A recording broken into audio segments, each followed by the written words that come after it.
Order, please. Before we begin the day routine, the subject for this evening's late debate was submitted by the Honourable Member for Kings West. Therefore, be resolved this government actively promote and protect our natural resources in Nova Scotia. Be debated this evening at 6 p.m.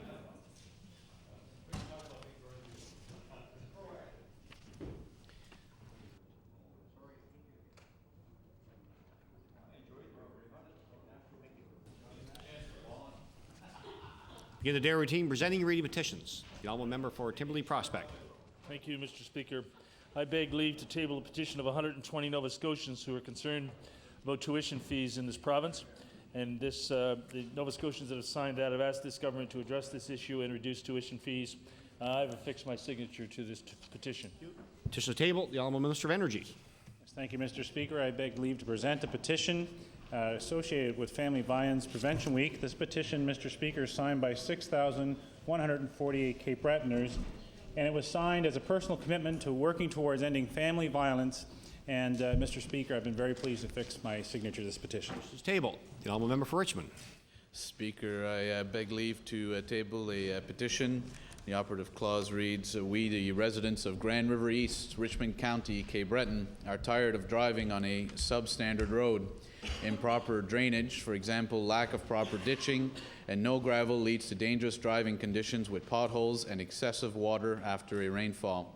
We, the undersigned, request the Department of Transportation upgrade this road with proper ditching and gravel from Norman Bartholomew's to Mary McKay's, a distance of approximately 3 kilometers. This is signed by 41 of the local residents, and I have affixed my signature. The petition is tabled. The Honourable, very specific petition. The Honourable Member for Hants East. Thank you, Mr. Speaker. I beg leave to table a petition on behalf of the residents of the Mount Uniacke area. Operative clause help stop biomedical waste treatment facility from coming to our Mount Uniacke Business Park. Mr. Speaker, the petition has 1,065 names, and I've added my signature in support. Petition is tabled. The Honourable Member for Halifax Clayton Park. Mr. Speaker, I beg leave to table a petition signed by 60 Nova Scotians concerned about the high and ever-increasing cost of post-secondary tuition, and I have affixed my signature there too. Thank you very much. Petition is tabled. The Honourable Member for Halifax Fairview. Merci, Monsieur le Président. J'ai une pétition que je veux soumettre avec la signature de 64 étudiants et étudiantes qui veut avoir une réduction des droits de scolarité en Nouvelle-Écosse. Mr. Speaker, I beg leave to introduce a petition from 64 students seeking a reduction in tuition fees. And I have fixed my signature. Thank you. Petition is tabled. The Honourable Member for Cole Harbour Eastern Passage. Thank you, Mr. Speaker. I beg leave to table a petition on behalf of the residents of the Pugwash area demanding Pugwash Junction area highway improvements. There are 173 signatures, and I have affixed my signature. Petition is tabled.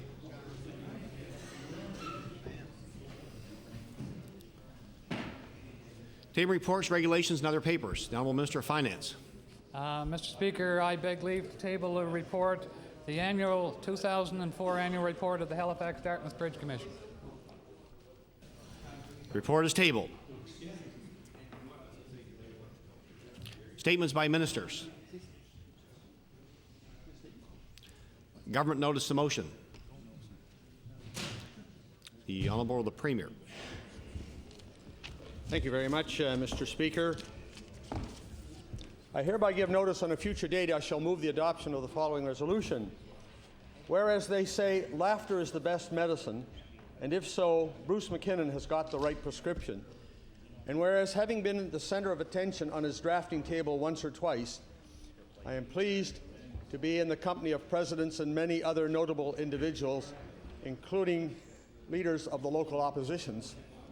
Whereas Mr. McKinnon, whose very entertaining editorial cartoons are featured daily in the Chronicle Herald, has now gained international attention by becoming a finalist in one of 3 categories for the World Press Cartoon Competition to be awarded on May the 21st. Therefore be it resolved, members of this House congratulate editorial cartoonist Bruce McKinnon on this honor and wish him the best in the hopes that he adds yet another award to his already impressive list, and I request waiver of notice. Request for waivers is agreed. All those in favour say aye. Contrary minded nay. Motion is carried. The Honourable Minister of Health.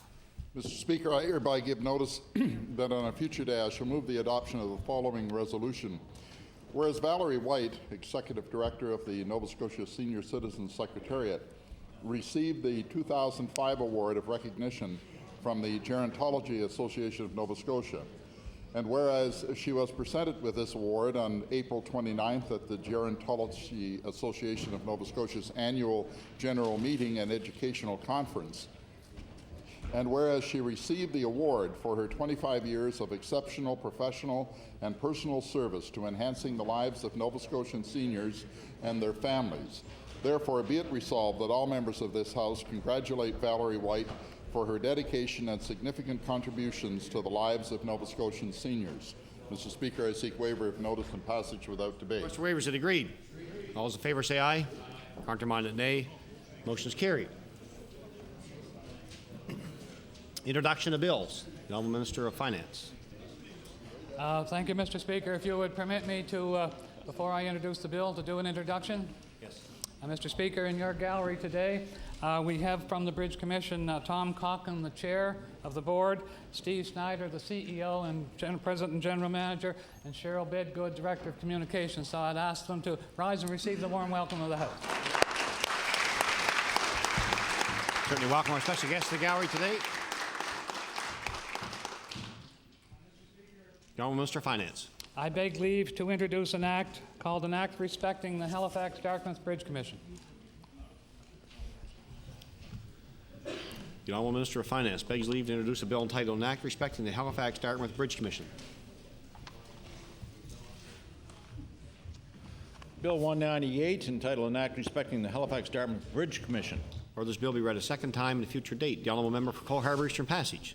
Thank you, Mr. Speaker. I beg leave to introduce a bill entitled An Act to Amend Chapter 92 of the Revised Statutes of 1989, the Consumer Protection Act.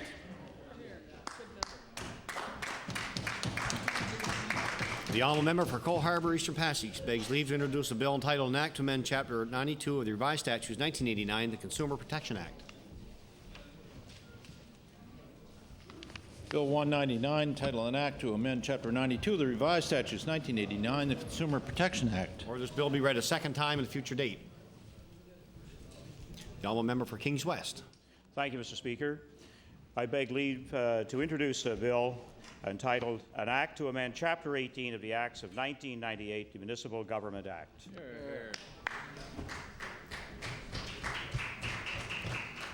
The Honourable Member for Kings West begs leave to introduce a bill entitled An Act to Amend Chapter 18 of the Acts of 1998, the Municipal Government Act.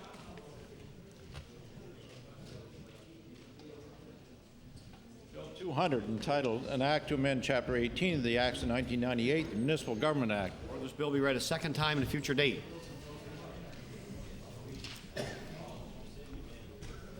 Notice the motion. The Honourable Leader of the Official Opposition. Thank you very much, Mr. Speaker. I hereby give notice that on a future day I shall move the adoption of the following resolution.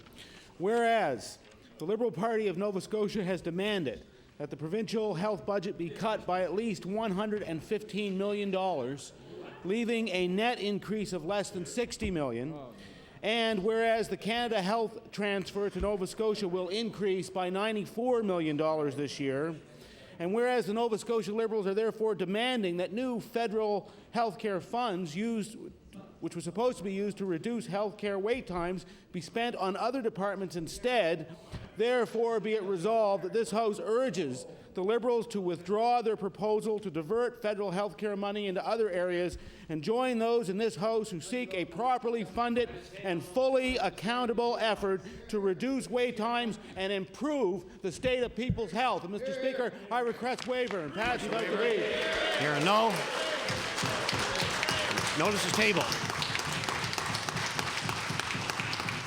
The Honourable Member for Richmond. Thank you, Speaker. Good to Order, please. Order. Order, please. Honourable Member for Richmond on the resolution. Good to see the NDP are still focused. Speaker, I hereby give notice on a future day I shall move the adoption of the following resolution. Whereas the Premier told Nova Scotians in 2000 that, quote, we have to stop piling up debt before it's too late. Otherwise, we're going to end up financially and morally bankrupt. And end quote. And whereas the Premier also told Nova Scotians, quote, we are going to balance the budget in 3 years and begin reducing the debt and capturing those lost dollars and interest for Nova Scotians, end quote. Whereas, despite the Premier's word, his promise has been broken, and today we are adding $2.5 million in daily interest payments that could result in the hiring, for example, of 8 anesthesiologists at the QE2 Health Sciences Centre. Therefore, be it resolved that the members of the legislature recognize that the Premier has broken a fundamental promise to Nova Scotians that the debt would stop growing and that this failure is costing Nova Scotians $2.5 million a day, $17.5 million a week, and $900 million a year. Mr. Speaker, I ask for waiver of notice and passage without debate. Here, no. Notice is tabled. The honourable member for Colchester North.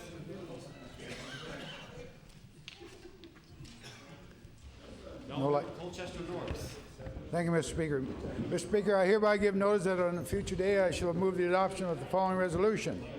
Whereas the Great Village and District Fire Department has a hero in their midst, celebrating Robert Layton for 60 years of active service, and whereas Robert Layton has been a member since 1944, he remembers the days when there were no fire trucks, and emergency calls were answered with no portable pump that 2 men carried to the scene. And whereas Robert Layton remains active with the fire department, attending regular training sessions and still answers the call of duty, therefore be it resolved that all members of this House congratulate Robert Layton for 60 years of dedicated service to the Great Village and District Fire Department, and we thank him for his bravery and commitment to his community. Mr. Speaker, I request waiver of notice. Question waivers is agreed. All those in favour say aye. Counterminded nay. Motion is carried. The honourable member for Halifax Needham. Thank you very much, Mr. Speaker. I hereby give notice that on a future day I shall move the adoption of the following resolution. Whereas the Elizabeth Fry Society of Mainland Nova Scotia provides support and advocacy services to help women avoid contact with the criminal justice system and assist women to reintegrate into the community after time in prison. And whereas on Thursday evening, May the 12th, the Elizabeth Fry Society will hold their 7th annual Rebels with a Cause Gala, which both raises much-needed funds for the Society and honors women in the community who have worked on behalf of women in need. And whereas this year the Rebels with a Cause being honored are Ann Copeland, lawyer and social advocate, Dr. Wanda Thomas Bernard, director of the Dalhousie School of Social Work, Heather McNeil, lawyer and social justice advocate, Bishop Sue Moxley, social justice advocate, and Catherine Reed, social justice advocate. Therefore, be it resolved that this House congratulates the Elizabeth Fry Society and this year's 5 Rebels with a Cause for their tireless effort and advocacy on behalf of women in this province. And Mr. Speaker, I seek waiver and passage without debate. Question for waivers is agreed. All those in favour say aye. Counterminded nay. Motion is carried. The honourable member for Hants East. Speaker, hereby give notice on a future day I shall move the adoption of the following resolution. Whereas music lightens the heart and brightens the day, and whereas bluegrass music captures the essence of good country living, and whereas on May 27, 2005, on Volunteers Award Night, Mr. Jerry Murphy will be recognized by the municipality of East Hants with the Shining Star Award for his extensive volunteer efforts in bringing bluegrass music to Nova Scotia. Therefore, be it resolved, this House of Assembly congratulate Jerry Murphy on being chosen to receive the Shining Star Award at the East Hants Volunteer Awards Night, and thank him for all the good times he has helped to make possible. Mr. Speaker, I request waiver of notice and passage without debate. Is it agreed? All those in favour say aye. Counterminded nay. Motion is carried. The honourable member for Guysborough Sheet Harbour. Thank you, Mr. Speaker. Mr. Speaker, hereby give notice on a future day I shall move the adoption of the following resolution. Whereas, unlike our Liberal counterparts, rewriting the budget certainly isn't on the minds of the Strait Regional School Board, and whereas Strait Regional School Board Chair George Keogh says the overall implications of the provincial budget are very positive, and this will be an exciting year in the Strait region.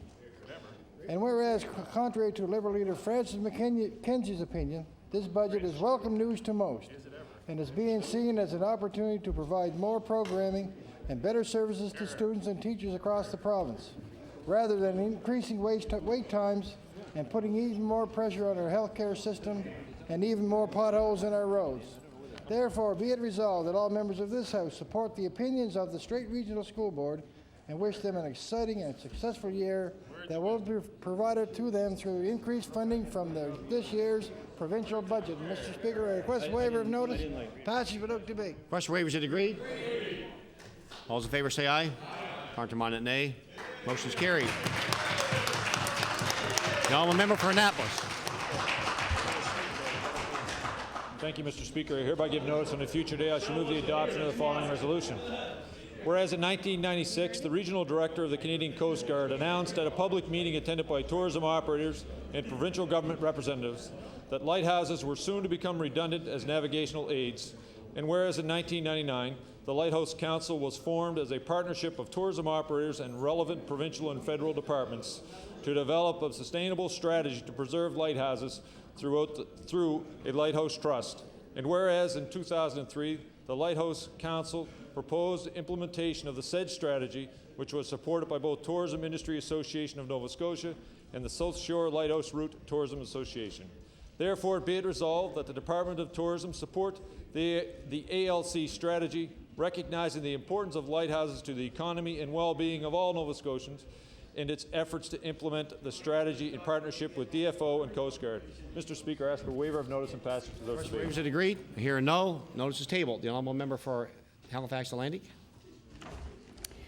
Mr. Speaker, I hereby give notice that on a future day I shall move the adoption of the following resolution. Whereas since its founding in 1970, J.L. Ilsley High School has acquired a reputation for excellence in the arts, and whereas the students of J.L. Ilsley annually put on an art show, musical, and send many students a year to the Nova Scotia College of Art and Design and to Dalhousie to study music, and whereas the staff and students of J.L. Ilsley have now taken mops and buckets, hammer and nails, and large quantities of black paint, and are in the process of converting the old maintenance shed into a studio theatre for school and community use, therefore be it resolved that this House congratulate Terry Quinlan and students and staff of J.L. Ilsley on their venture to open a studio theatre, and hope all break a leg as the new theatre opens. Mr. Speaker, I request waiver of notice and passage without debate. Waivers are agreed. All those in favour say aye. Contrary-minded, nay. Motion is carried. The honourable member for Cape Breton West. Thank you, Mr. Speaker. Mr. Speaker, I hereby give notice that on a future day I shall move the adoption of the following resolution. Whereas tourism is one of the cornerstones of Nova Scotia's economy, creating nearly $1 billion in activity province-wide each year. And whereas in September 2004, owners and operators Larry and Barb McPherson opened the Birches at Benyon Inn, located next to Ski Benyon, Cape Breton. And whereas the Birches at Benyon is a 12-room, 4.5-star inn with a restaurant having 50 persons seating capacity restaurant and is a year-round operation. Therefore, be it resolved, all members of the House of Assembly congratulate Larry and Barb McPherson on the opening of the Birches at Benyon Inn and for expressing their vote of confidence in Cape Breton's economy. And I would ask for a waiver of notice and passage without debate. Waivers are agreed. All those in favour say aye. Contrary-minded, nay. The motion is carried. The honourable member for Digby Annapolis. Mr. Speaker, I hereby give notice that on a future day I shall move the adoption of the following resolution. Whereas the lobster fishery in Southwest and West Nova, Area 34, which includes the Bay of Fundy, will close in a few weeks' time, and whereas the end of the legal fishing season invariably signals the start of organized poaching of lobsters on a grand scale, whereas the Federal Department of Fisheries and Oceans will do all it can to prevent poaching at sea and the landing of illegal caught lobsters, therefore be it resolved that the Provincial Department of Agriculture and Fisheries do its part and crack down on the buyers of contraband lobsters as its mandate permits. Mr. Speaker, I ask for waiver of notice and passage without debate. Request for waivers are agreed. All those in favour say aye. Contrary-minded, nay. Motion is carried. The honourable member for Dartmouth South Portland Valley. Thank you, Mr. Speaker. I hereby give notice that on a future day I shall move the adoption of the following resolution. Whereas the Royal Canadian Legion Somme Branch number 31 opened in Dartmouth in 1927 and currently has a thriving membership of 736, and whereas Somme Branch provides many services to veterans and the community, including assistance to veterans in need, hospital visits, bursaries for youth, youth dart competitions, community fundraising, and sponsorship of the Magnificent Sea Cadet Unit at 12 Wing Shearwater and the Preston Army Cadet Corps. And whereas Somme Branch operates a military museum in a neighboring heritage building in downtown Dartmouth, therefore be it resolved that the Nova Scotia Legislature congratulate Royal Canadian Legion Somme Branch number 31 of Dartmouth during this Year of the Veteran, and thank its President, George de Grace, and all the executive and members for their services both to veterans and to the community. Mr. Speaker, request waiver of notice and passage without debate. Request for waivers is agreed. All those in favor say aye. Counterminded nay. Motion is carried. The honourable member for Colchester, Musquodoboit Valley. Mr. Speaker, I hereby give notice that on a future day I shall move the adoption of the following resolution. Whereas a true Nova Scotia hockey ambassador passed away Saturday at the age of 84, and whereas Doris McLean was involved in the game for more than 50 years, and as late as this season was selling 50-50 tickets at the Junior A games of the Halifax Wolverines, and whereas Doris never let rain, sleet, snow, or ice keep her from attending a hockey game, whether she was playing or whether it was one of her 7 sons or 2 daughters taking the ice. Therefore be it resolved that all MLAs in the House of Assembly extend our condolences to the McLean family on Doris's passing, while recognizing the sentiments of her daughter Janet, who described her mother in 3 words: she was hockey. Mr. Speaker, I request waiver of notice. Request for waivers is agreed. All those in favor say aye. Counterminded nay. Motion is carried. The honourable member for Digby Annapolis. Mr. Speaker, I hereby give notice that on a future day I shall move the adoption of the following resolution. Whereas 400,000 gray seals have grown from a population of 10,000 because of climate change and fewer natural predators to keep their numbers where they have been for generations. Whereas those 800-pound animals are eating a minimum of 20 pounds of ground fish per day, which equal over 2.2 billion pounds per year off the coast of Nova Scotia. And whereas if those fish were caught by fishermen of Nova Scotia, they would be worth $1 billion at dockside, giving this province much needed funding. Therefore be it resolved that the Nova Scotia Department of Fisheries work with the fishermen to find a solution to this imbalance in our coastal waters. Mr. Speaker, I ask for waiver of notice and passage without debate. Request for waiver? Here or no, the notice is tabled. The honourable member for Timberlea Prospect. Thank you, Mr. Speaker. I'll be asking for waiver passage without debate. I hereby give notice on a future day I shall move the adoption following resolution. Whereas Sir John A. Macdonald High School will field a football team in the Nova Scotia High School Football League this fall, and whereas this effort has been conducted by a group of volunteers, parents, led by Janice Nogler, Joey Lauder, and Keith Skiffington, and whereas students, staff, and community look forward to a football program at Sir John A. Therefore, be it resolved, the Nova Scotia House of Assembly recognize and thank the Parents Committee on the leadership in establishing a football team at Sir John A. Macdonald High School. I ask for waiver and passage without debate. Request for waivers is agreed. All those in favor say aye. Counterminded nay. The motion is carried. The Honourable Minister of Agriculture and Fisheries. Thank you, Mr. Speaker. I hereby give notice on a future day I should move the adoption of the following resolution. Whereas on April 25th, an English spelling bee was held for grade 6 students from the Acadian Elementary Schools in the municipality of Argyll.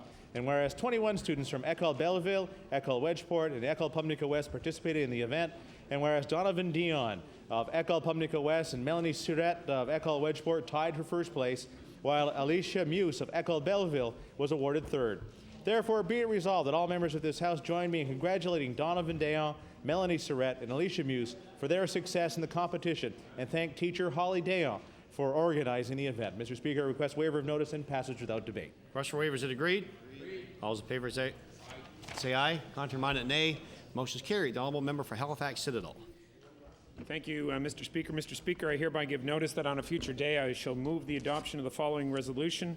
Whereas many individuals and organizations have spoken out against the dangers of VLTs in our province, and whereas the latest group to stand up against these highly addictive machines is the Nova Scotia Association of Social Workers, and whereas every person and organization in Nova Scotia is entitled to their opinion and to speak it freely, therefore be it resolved the members of this House congratulate the Nova Scotia Association of Social Workers on taking a stand and vocalizing their opinion on VLTs. Mr. Speaker, I ask for waiver of notice and passage without debate. Request for waivers is agreed. All those in favor say aye. Counterminded nay. Motion is carried. The Honourable Minister of Energy. Thank you, Mr. Speaker. I hereby give notice that on a future day I shall move the adoption of the following resolution. Whereas North Sydney's Matthew Sawchuk is going on a high-profile U.S. talk show, and considering Matthew is only 5 years old, this is quite an accomplishment. And whereas Matthew Sawchuk is like few other 5-year-olds, as he could count to 3 when he was only 9 months old and was reading by the age of 2, and is now prepared to discuss advanced human anatomy on national television. And whereas Matthew, despite being in only grade primary age, is already taking grade 3 math and grade 5 science.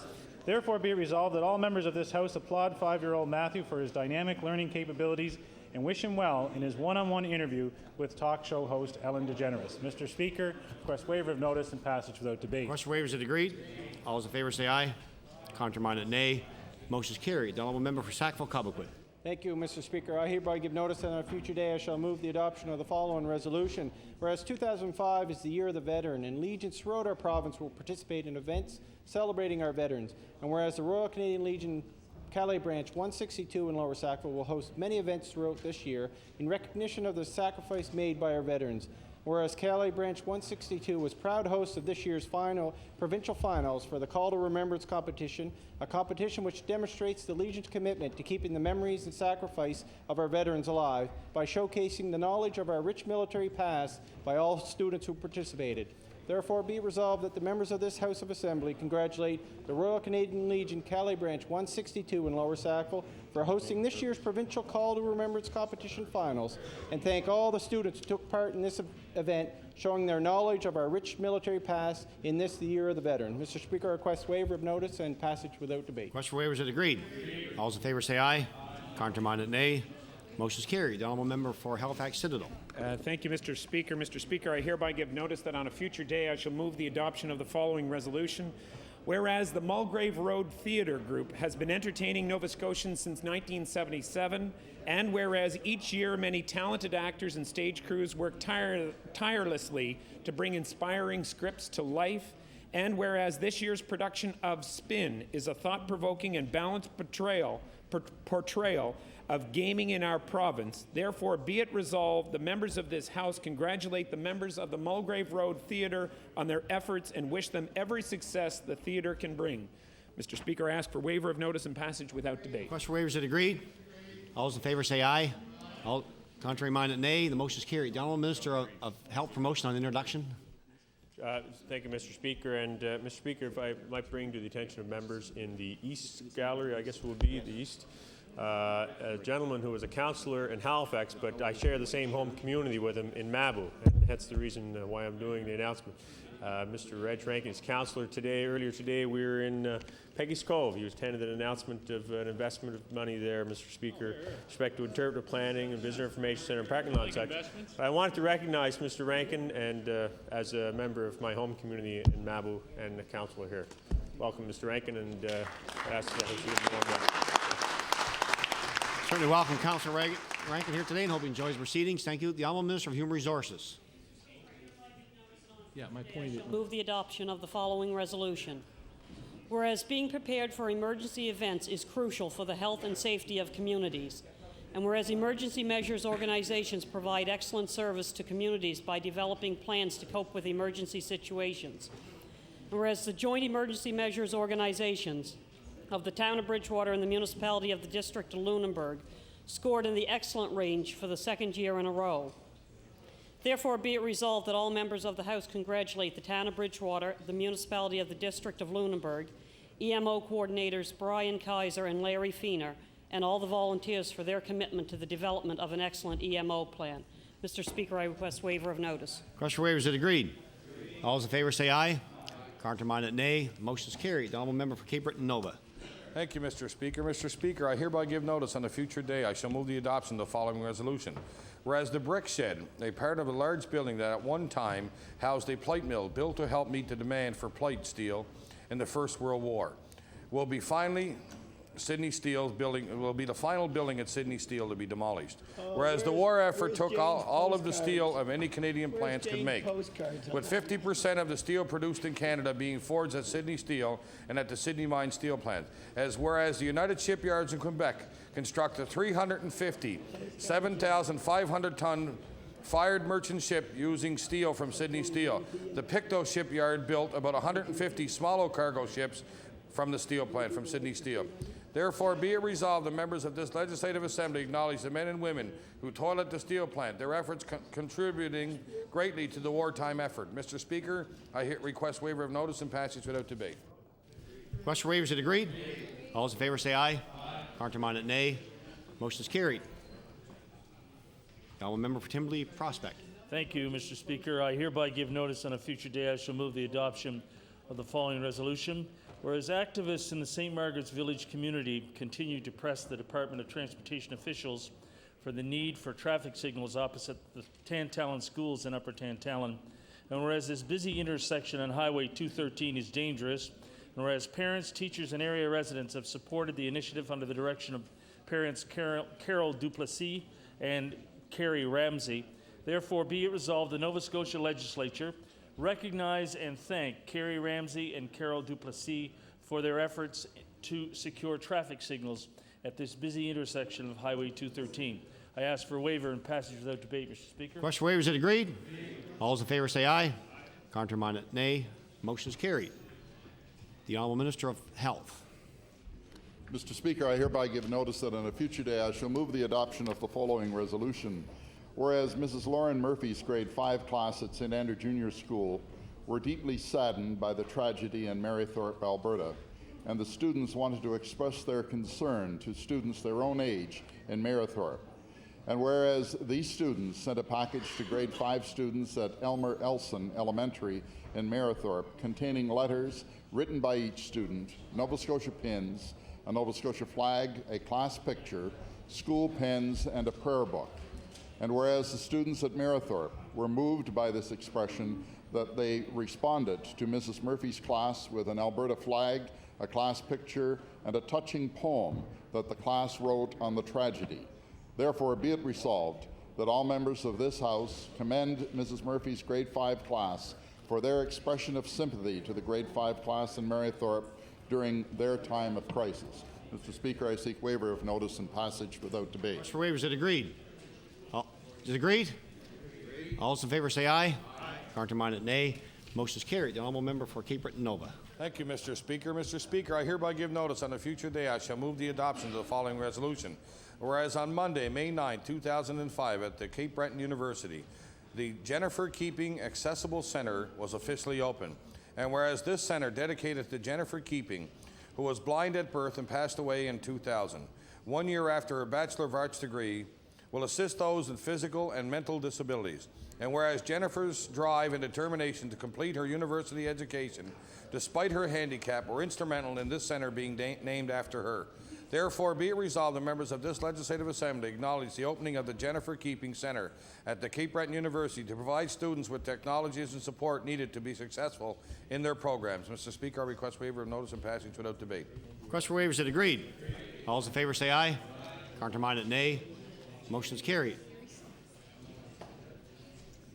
The Honourable Leader of the Official Opposition. Thank you, Mr. Speaker. I hereby give notice that on a future day I shall move the adoption of the following resolution. Whereas 87-year-old Royal Canadian Navy veteran Cecil Dean of Brooklyn, Queens County, served aboard the HMCS Outremont as a telegrapher during World War II. And whereas able seaman Cecil Dean and his comrades made treacherous crossings patrolling the Atlantic Ocean in a convoy of ships along the southern coast of Norway and England to deliver fuel and other supplies to the Russian allies. And whereas Cecil Dean was presented with a medal on Sunday, May 4th, 2005 at Special Services in Halifax, honoring the 60th anniversary of World War II, and has gallantly made his way back to Marsank, Russia, to pay tribute to fallen comrades. Therefore, be it resolved that the members of this House extend tribute to veteran Cecil Dean and applaud the tremendous dedication and bravery he demonstrated during the invasion of Europe and throughout World War II. And Mr. Speaker, I would request waiver, passage without debate. Request for waivers is agreed. All those in favor say aye. Countermanded nay. Motion is carried. Honourable Minister of Justice. Thank you, Mr. Speaker. I hereby give notice that on a future day I shall move the adoption of the following resolution. whereas the South Shore Tourism Association recently held its annual banquet at White Point Beach Resort. And whereas each year the South Shore Tourism Association recognizes individuals for their outstanding contribution to tourism by awarding the Lighthouse Route Award. And whereas this year Susan Corkum-Greek of the Lunenburg Board of Trade has been chosen as the recipient of the Lighthouse Route Award for Lunenburg County in recognition of her commitment to the promotion of tourism in the area. Therefore, be resolved that all members of the House of Assembly congratulate Susan Corkum-Greek on being awarded the South Shore Tourism Association Lighthouse Route Award for Lunenburg County. Mr. Speaker, I request waiver of notice and passage without debate. Waivers are agreed. All those in favor say aye. Counterminded nay. Motion is carried. The Honourable Leader of the Official Opposition on introduction. Thank you very much, Mr. Speaker. In the West Gallery today, we're joined by Gloria Chapman and Vanessa Kavicki. They're here to watch the proceedings of the House and have some special interest with respect to question period. So, Mr. Speaker, I would ask the members of the House to extend a warm welcome. Certainly welcome our guests to the gallery today. Orders of the day or questions put by members. Question period begin at 12:40 and end at 1:40. The Honourable Leader of the Official Opposition. Oh, great. I don't. Well, thank you very much, Mr. Speaker. Consumers across the province are struggling with elevated gas prices. They feel they have little control over this commodity, and they know that this government has so far abdicated its responsibility to exert some control on their behalf. The situation of independent retailers in the province is worsening day by day. I'll table a list of 24, Mr. Speaker, retail stations that have gone out of business recently.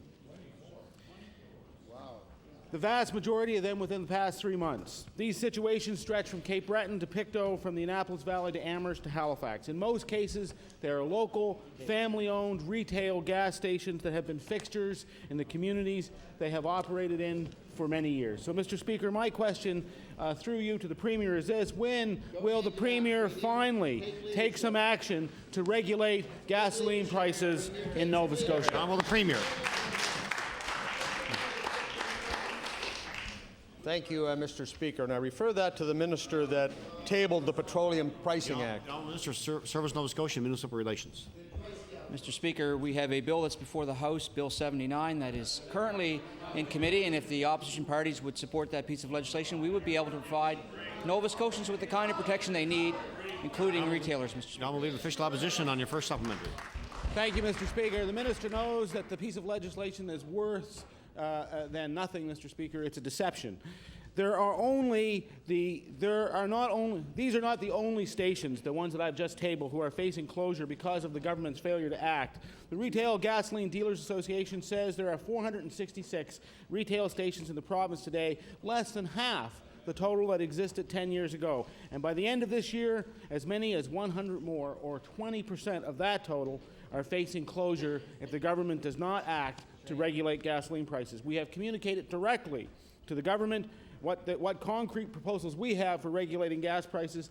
The public will no longer accept excuses and shifting of responsibility. Right. So my question is this: when can Nova Scotians expect to see your government establish a system of gasoline price regulation in Nova Scotia? Premier.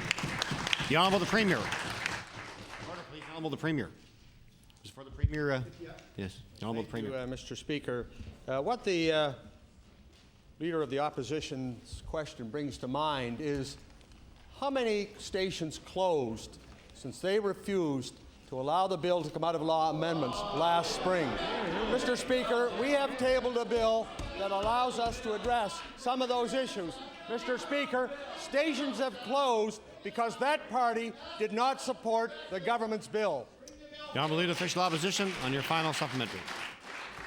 Well, Mr. Speaker, we have made our commitments in writing to the government for gasoline regulation in this province. There has been a select committee, and the Premier knows that what he's saying is to try and deflect the issue.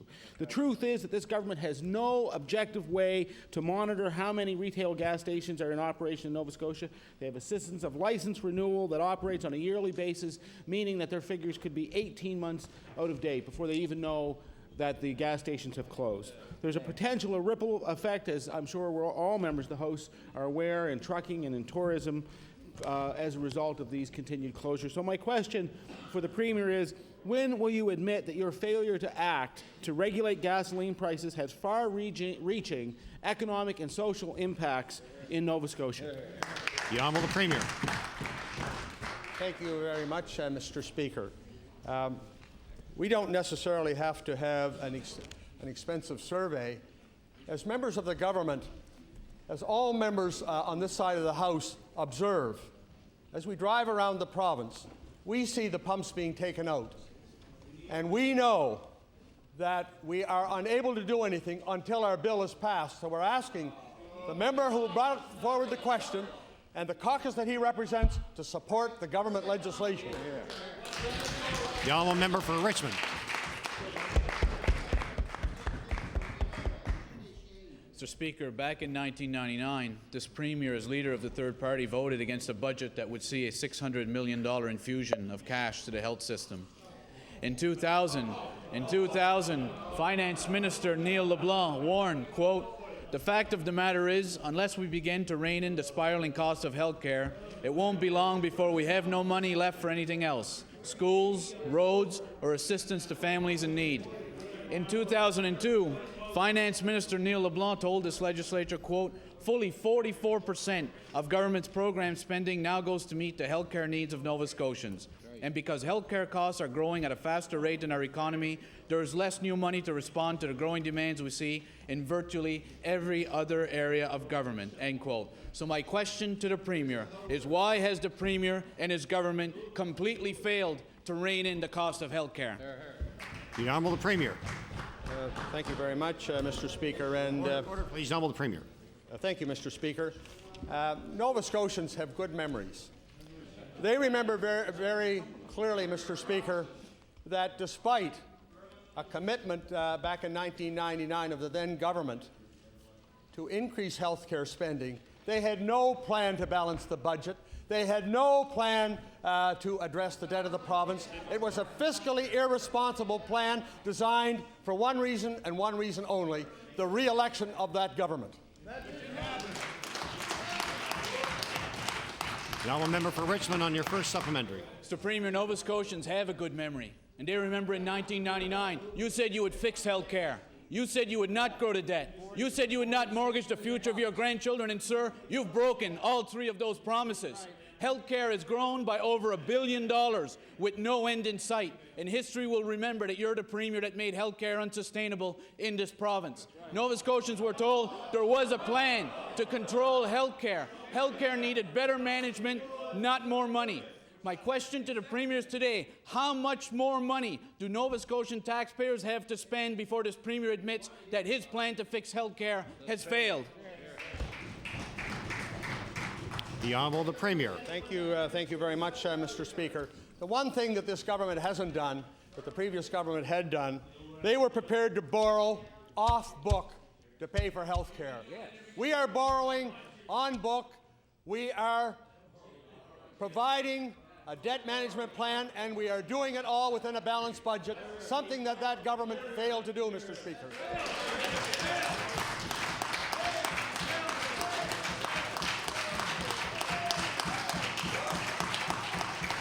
Order, please. The honourable member for Richmond on your final supplementary. Yes, Mr. Premier, you are borrowing. You've been borrowing from the day you took office, and apparently you want to keep borrowing for at least 2 more years to come. Another promise broken, that the debt would not grow, you would not mortgage the future of your grandchildren, and you would fix health care. The Premier has admitted today that health care costs is out of control and will consume the entire budget by 2025. How much more evidence does this Premier need before he tells Nova Scotians that his plan for health care has failed, and it's time that we as a province try to find real solutions to the cost of health care? The Honourable the Premier. Thank you very much, Mr. Speaker. It's my understanding, Mr. Speaker, that the House Leader represents a party that plans to reduce health care funding. I think they owe an explanation, Mr. Speaker, to what aspect of health care funding are they not going to finance? Are we not going to have a low-income plan for diabetics, Mr. Speaker? Are we not going to have a program for autistic young people, Mr. Speaker? Are we not going to build the new beds in the Kentville area to look over the overcrowding, Mr. Speaker? Are we not going to do the improvements to the emergency department, the Queen Elizabeth II, to shorten the lineups waiting for emergency care, Mr. Speaker? If they plan to cut that money out of health care, Mr. Speaker, they are obliged to tell us where they're going to take it from.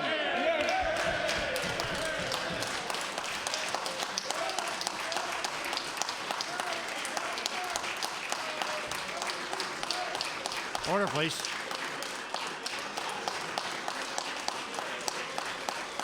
Order, please. The Honourable Leader of the Official Opposition. Thank you. Mr. Speaker, Vanessa Kavicki is a 19-year-old university student. Last July, she was hit by another vehicle. During the accident, her knee was smashed into the dash of that vehicle. Now, Vanessa had had trouble with her knee in the past, but the car accident made it worse, and the specialist says that Vanessa may eventually need knee replacement surgery because of the accident. Since the accident, she has undergone reconstructive surgery. She goes to physiotherapy every second day. She missed 4 months of work, and yet her insurance company is refusing to compensate her, and they are pressuring her into settling for $1,500. Mr. Speaker, as I mentioned, Vanessa is in the gallery today. So my question for the Premier is this: how many more stories like this one are you going to have to hear before you repeal the unjust and unfair cap? The Honourable the Premier.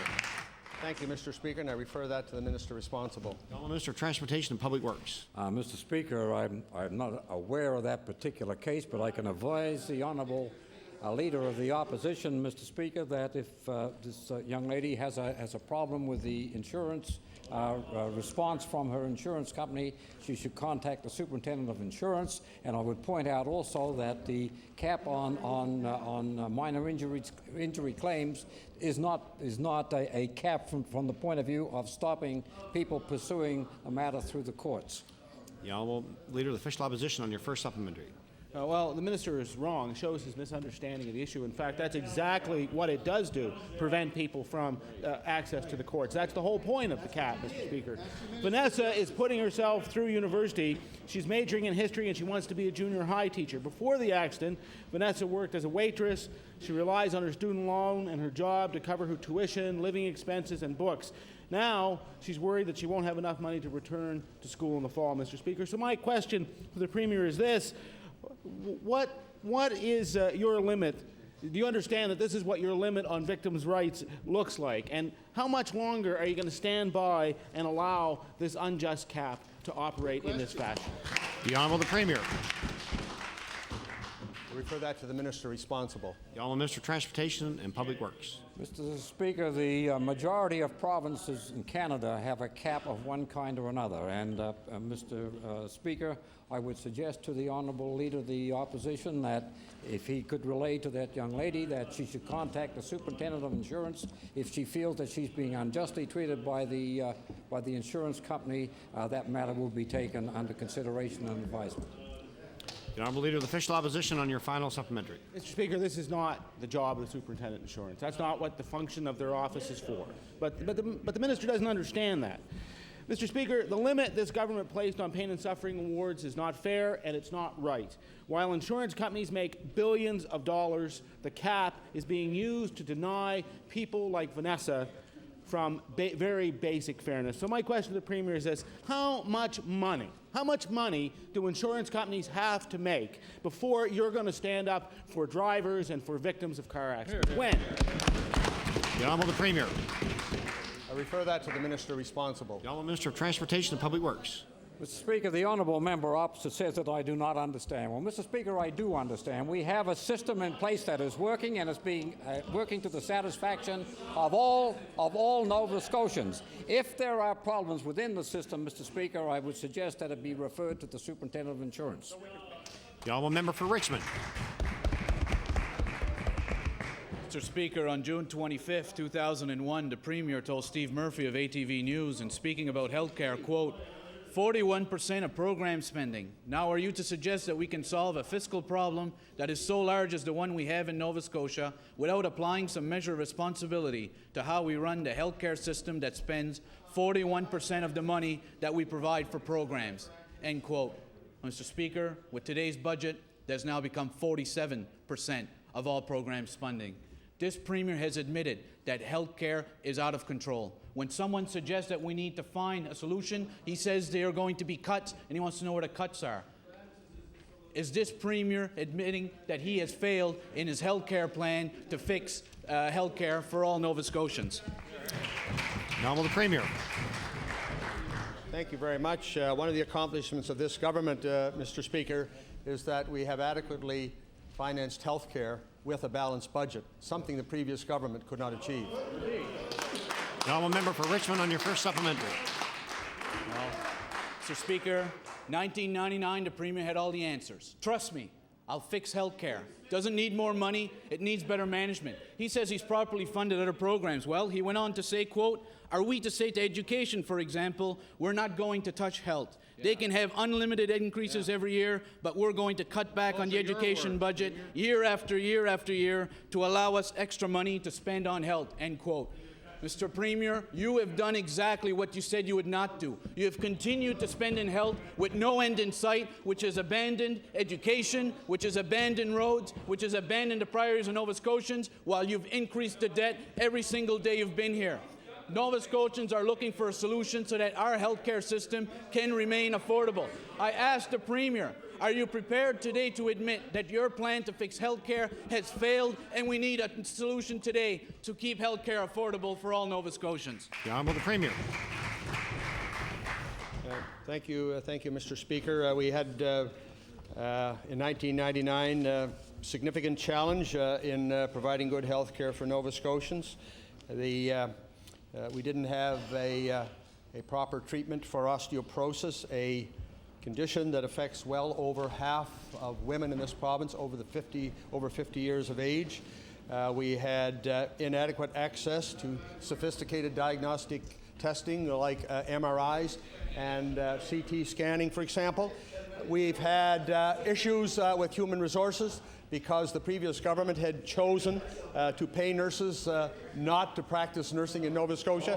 But we have overcome those issues, Mr. Speaker. We now are, thanks to our nursing program, we are again attracting nurses to Nova Scotia. We have the highest exposure to a primary care physician in the entire country, Mr. Speaker. We are addressing the CT issue and have done so effectively. We have now, from the worst program in Canada in 1999 for the diagnosis and treatment of osteoporosis, we have among the best, if not the best program in Canada. Mr. Speaker, we've made good progress in 6 years.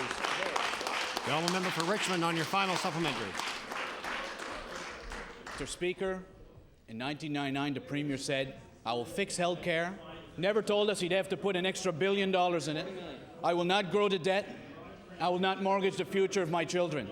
Mr. Speaker, this Premier has admitted daily that healthcare spending is out of control. His own figures tell us that by 2025, healthcare budget will consume the entire budget of the province of Nova Scotia. He now flirts with the idea of private health clinics, saying that it would be irresponsible not to look at it because we are in a crisis. My question to the Premier is, you have not been able to keep your commitments to Nova Scotians of fixing health care or stopping the debt from growing. So I ask the Premier today, will you finally admit that your plan has failed and that we need to work together as Nova Scotians to find a real solution to our health care crisis? The Honourable the Premier. Thank you, Mr. Speaker. One of the limitations of question period is that the answers have to be as short as the questions. And it's very, very difficult to extol all of the successes of this government in the confines of an answer and question period. But what I can say to the member opposite, Mr. Speaker, we came to office indicating that we would fix health care, and I indicated in a previous question, Mr. Speaker, some of the initiatives that we have undertaken to fix health care. We also said, Mr. Speaker, we would fix the finances of the province, that we would balance the budget in 2002. And that was a challenge, Mr. Speaker, because the previous government was still running up deficits of over $500 million a year. It was a tough time, Mr. Speaker, from 1999 to 2002, but, Mr. Speaker, we did it.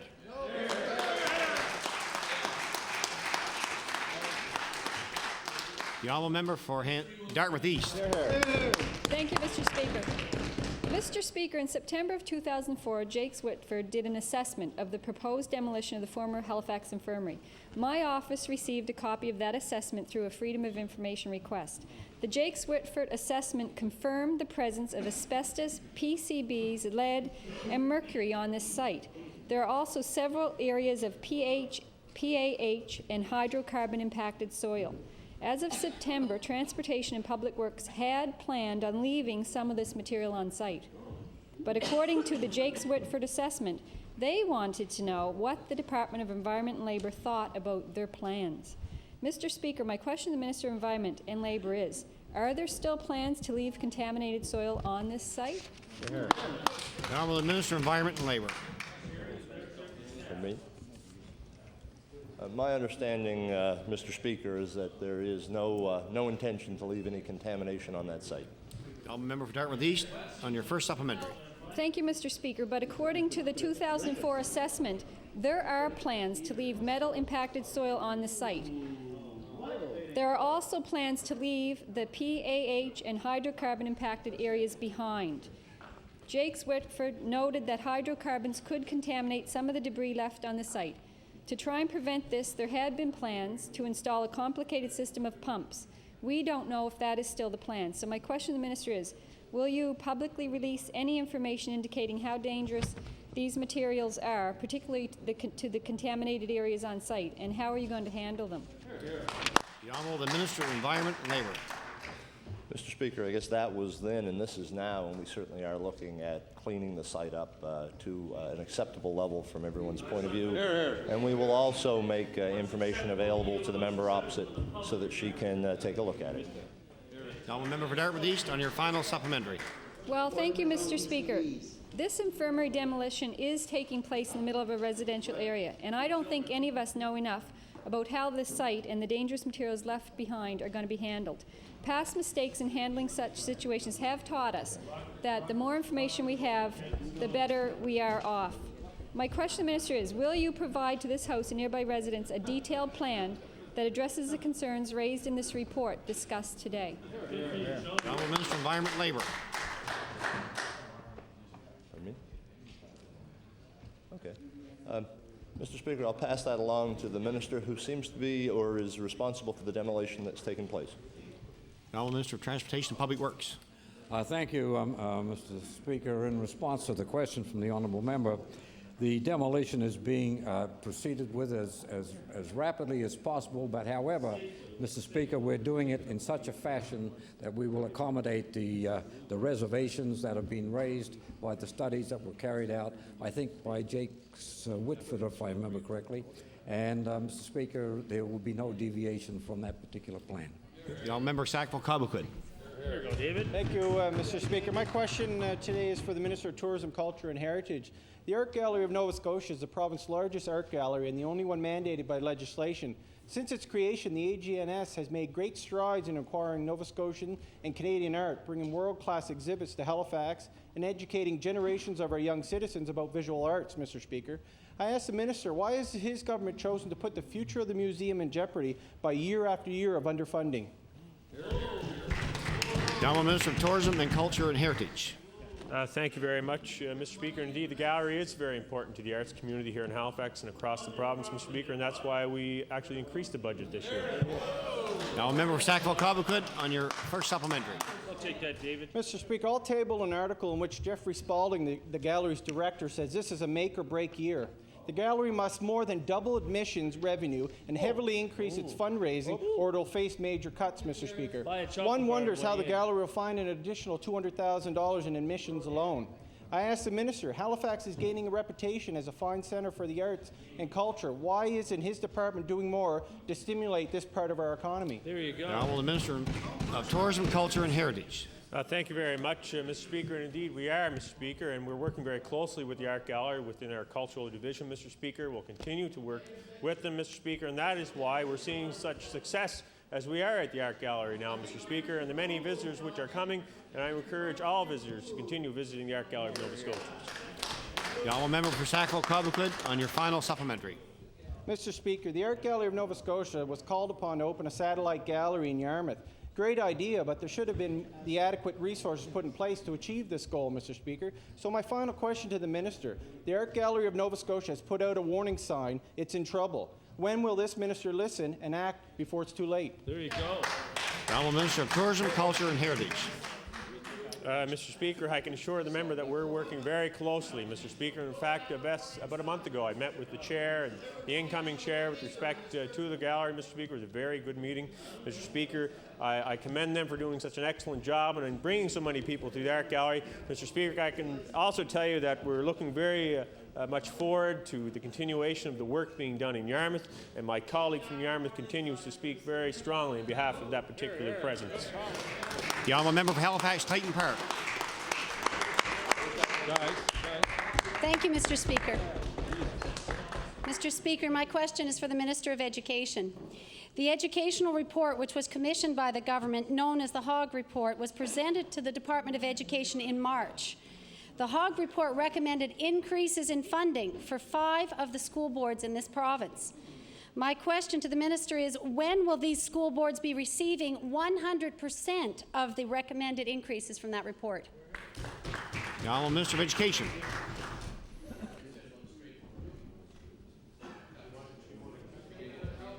You know, this gives me an opportunity, Mr.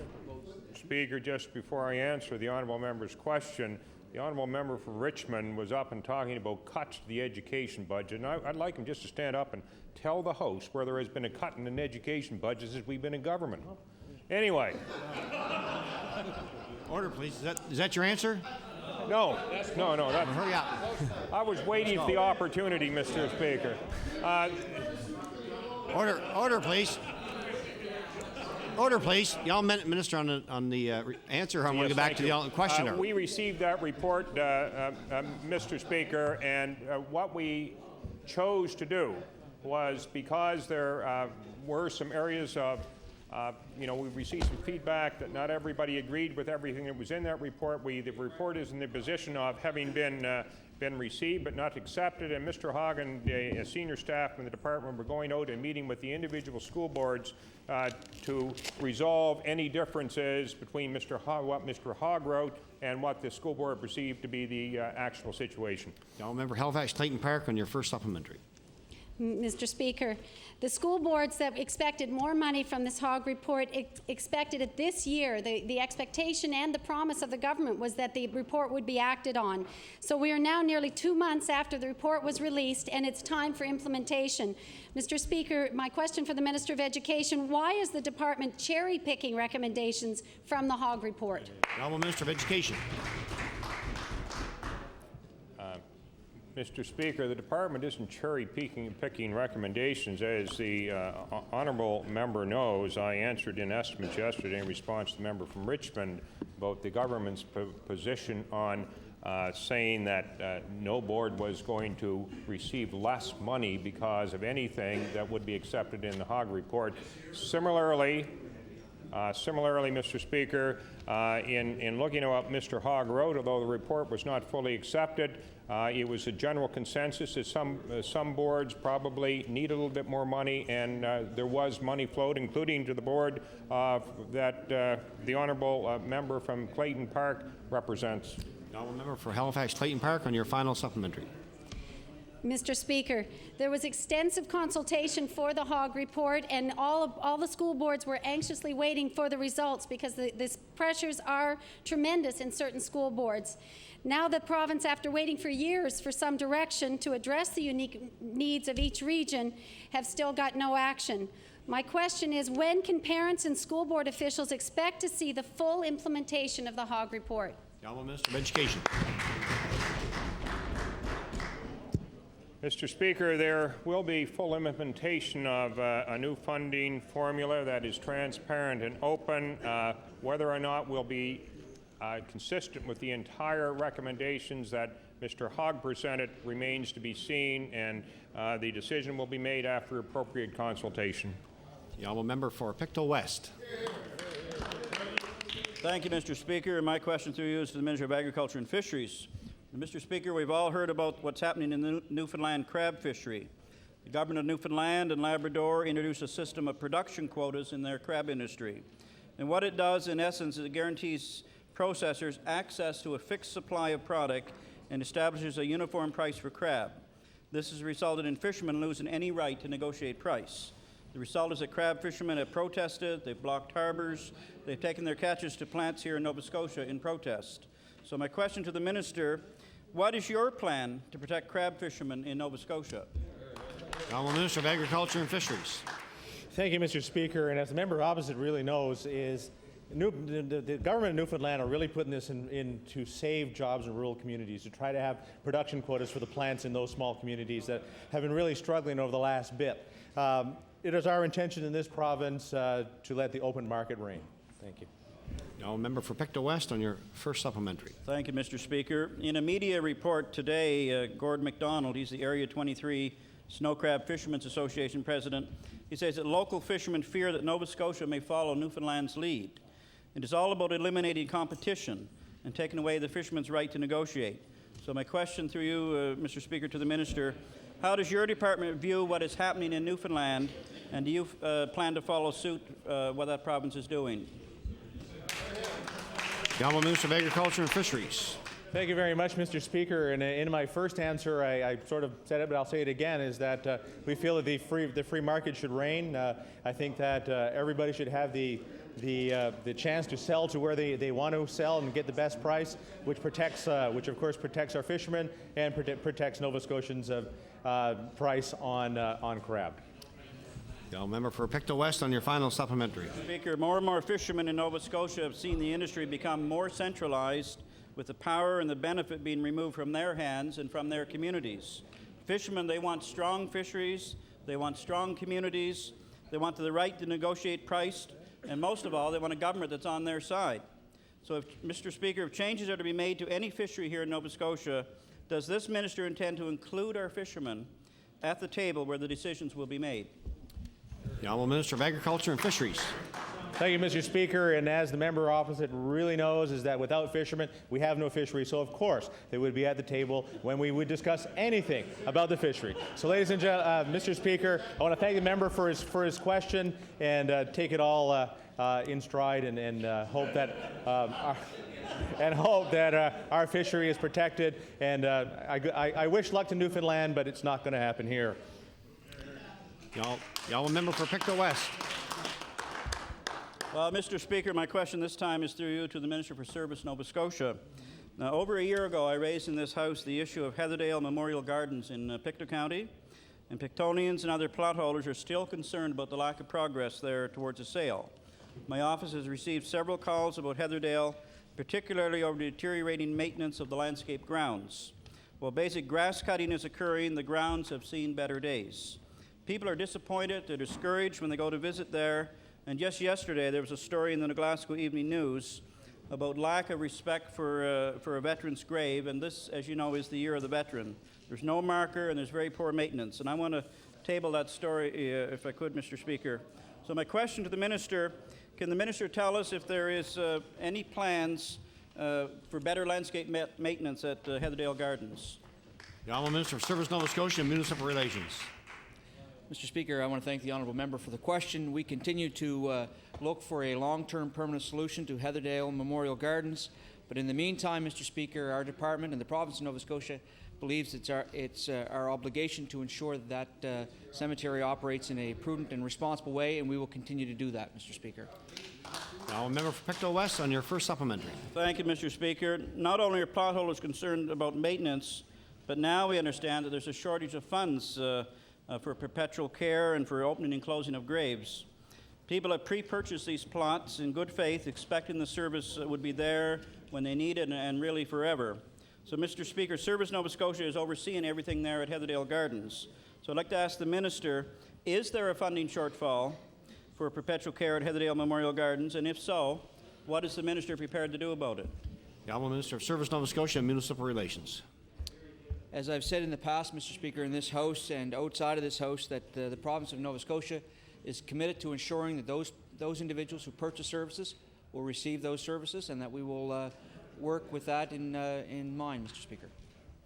The honourable member for Pictou West on your final supplementary. Thank you, Mr. Speaker. This is not just happening in Pictou County. It's happening in a number of cemeteries around the province, at Forest Haven in Cape Breton, and it's really causing a lot of undue stress in our community.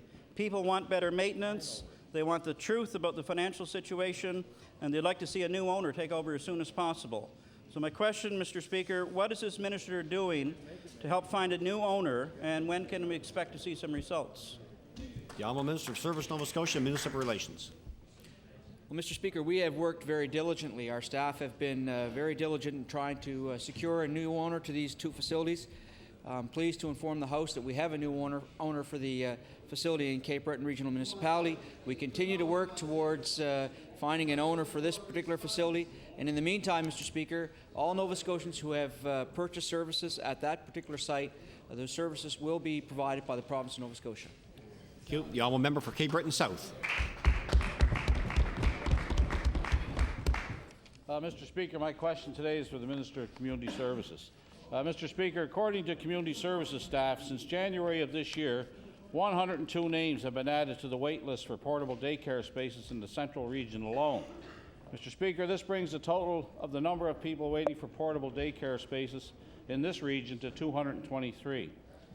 Mr. Speaker, given the windfall of money this minister has received for early childhood development courtesy of the federal government, could the minister please tell the 223 families when they can expect an announcement on additional portable daycare spaces? The honourable Minister of Community Services. Thank you, Mr. Speaker, and I thank the member opposite for bringing up this topic. As the member would be aware, we are hopeful that we are going to be able to conclude a bilateral agreement with the federal government to further enhance child care services for the families and children of Nova Scotians. The honourable member for Cape Breton South on your first supplementary. Mr. Speaker, the 2005-2006 business plan for the Department of Community Services states that the department is awaiting final confirmation for funding as a result of the 2005 Early Childhood Development Agreement. Now, Mr. Speaker, here's a news flash for the minister. There's no requirement that daycare spaces in this province have to be funded solely by federal dollars. Mr. Speaker, people are waiting while this minister does nothing in this regard.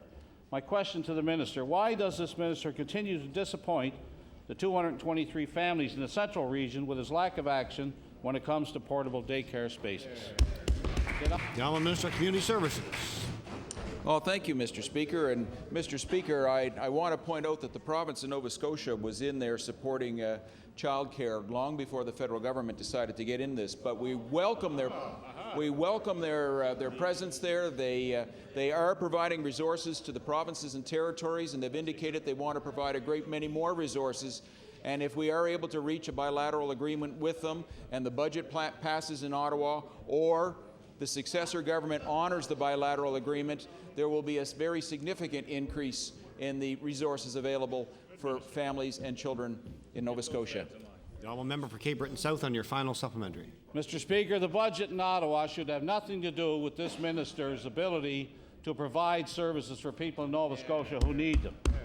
Mr. Speaker, there are 223.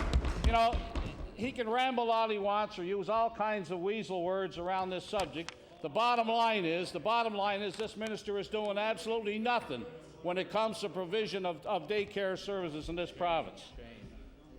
Families are wondering when the 223 people are going to be looked after here.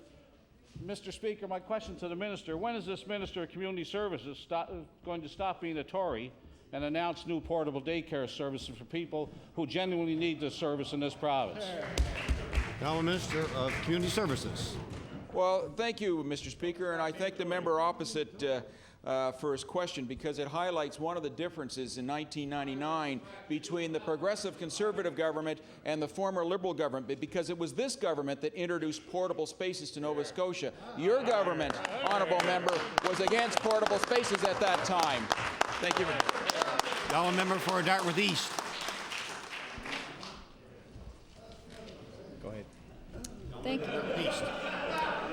Mr. Speaker, residents in my community are concerned about the silt runoff in Lake Micmac. Yesterday, my office was told that the problem is likely linked to the clearing work done by North American Properties when combined with heavy rains. I'm told the Department of Environment is investigating the situation.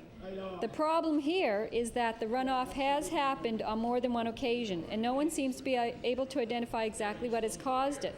My question to the Minister of Environment is, will you stop this project until you confirm what has caused it and how you can stop it? Honourable Minister of Environment and Labour. Thank you, Mr. Speaker. We've certainly had inspectors who have gone out to the site and worked with the developer, and they have implemented some measures which they believe will prevent this from occurring in the future. Honourable Member for Dartmouth East on your first supplementary. Well, Mr. Speaker, for months, local residents and I have called for an environmental assessment before the 118 interchange and related development goes ahead. We knew that if development was not done right, it would cause a lot of damage, and the minister refused to do an environmental assessment. So now we're starting to see that some of the damage that residents feared has already occurred. Parts of the lake are now red with silt. My question to the Minister of Environment is, what more is it going to take for you to recognize the need for an environmental assessment here? Honourable Minister of Environment and Labour. Thank you, Mr. Speaker. We certainly have taken some water samples, and they are away currently being tested to determine what the content is that is forming the problem. Those results will be made available to the members of this House when they are completed. And in the interim, we are working at some additional erosion control measures to ensure that we protect the lake. Honourable Member for Dartmouth East on your final supplementary. Mr. Speaker, Lake Micmac is a treasure in my community. It's a place that provides recreation and beauty.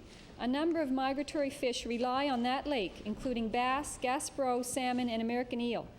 This lake deserves protection. My question to the Minister is, will you commit today to halting the 118 interchange and the related development until an environmental assessment is done?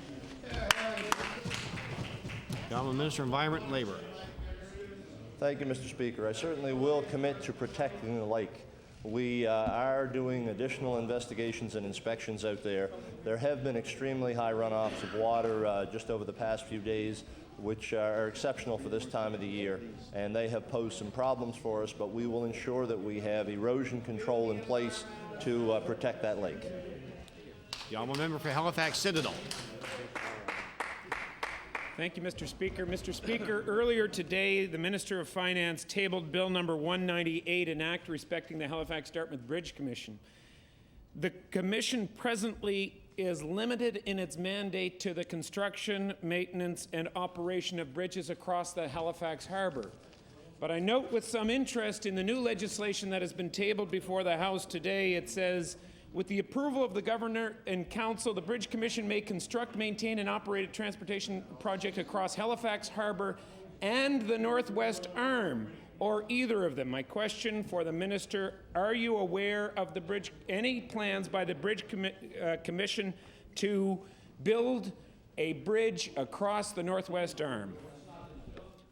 The Honourable Minister of Finance. Thank you very much, Mr. Speaker, and it is not permissible, I presume, to debate the bill right now. But order, please. No, order, please. It's not. But that question was not related specifically to the bill. Is there any plans for the Northwest Arm? What the honourable member mentioned is what's been in the Act since 1952. There is absolutely no change. The honourable member for Halifax Citadel on your first supplementary.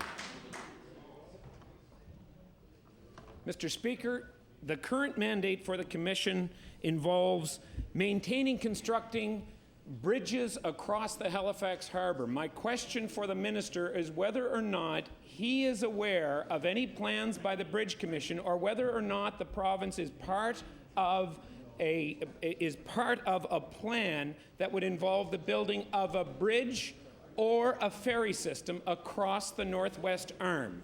The Honourable Minister of Finance. Mr. Speaker, I have not been in any discussion on any bridge, building any bridge across the Northwest Arm. I have heard reports in the paper that HRM has been considering sending ferries to different places, and one of the places they've been talking about was somewhere in the Northwest Arm. I have not been involved in that discussions. It's plans that HRM are doing through their planning strategy and their traffic study. And the honourable member is eligible and able to get those as well as anybody, Mr. Speaker. The honourable member for Halifax Citadel on your final supplementary. Thank you, Mr. Speaker. Mr. Speaker, last month, the residents of Halifax expressed their great concerns about the construction of an enormous wharf across the northwest arm at the bottom of Oakland Road, known as the Oakland Road Project. I want the minister to confirm, Mr. Speaker, that if any proposal is made for a bridge or a ferry system across the northwest arm, that the minister will do everything in his power to ensure that a comprehensive public study is done before anything like that comes forward. The Honourable Minister of Finance. Mr. Speaker, the bill that came to this House is to enable the Bridge Commission to carry on its work of maintaining the bridges across the harbour safely and efficiently. It also indicates that they are able to use and expand some of the MacPass technology. The Bridge Commission is not, or has it been in the future, or does it have plans to talk about any new structures? I don't know if HRM is planning to do that, Mr. Speaker. I don't know of all of the discussions HRM have. I don't know what that wharf for is that the honourable member is speaking about, but it's not got to do with the Bridge Commission. The honourable member for Dartmouth North. Thank you, Mr. Speaker.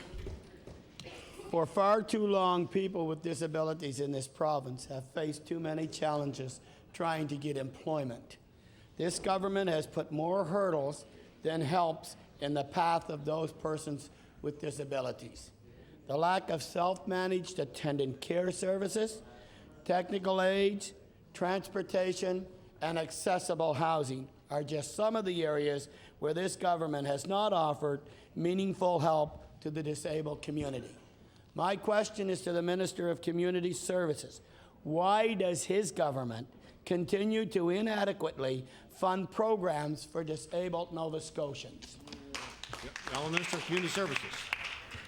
Thank you, Mr. Speaker. And Mr. Speaker, that is an important topic that the member brings up, and there's quite a number of initiatives that we've undertaken and indeed are implementing further with this budget. But just to pick on one of them, which received a very positive response, is I've now got a pilot project with the Abilities Foundation for a wheelchair recycling program for young people up to the age of 18. It was very well received by the Abilities Foundation. They're partnering with the IWK and other nonprofit organizations, and I think that it's going to work out very well for young Nova Scotians.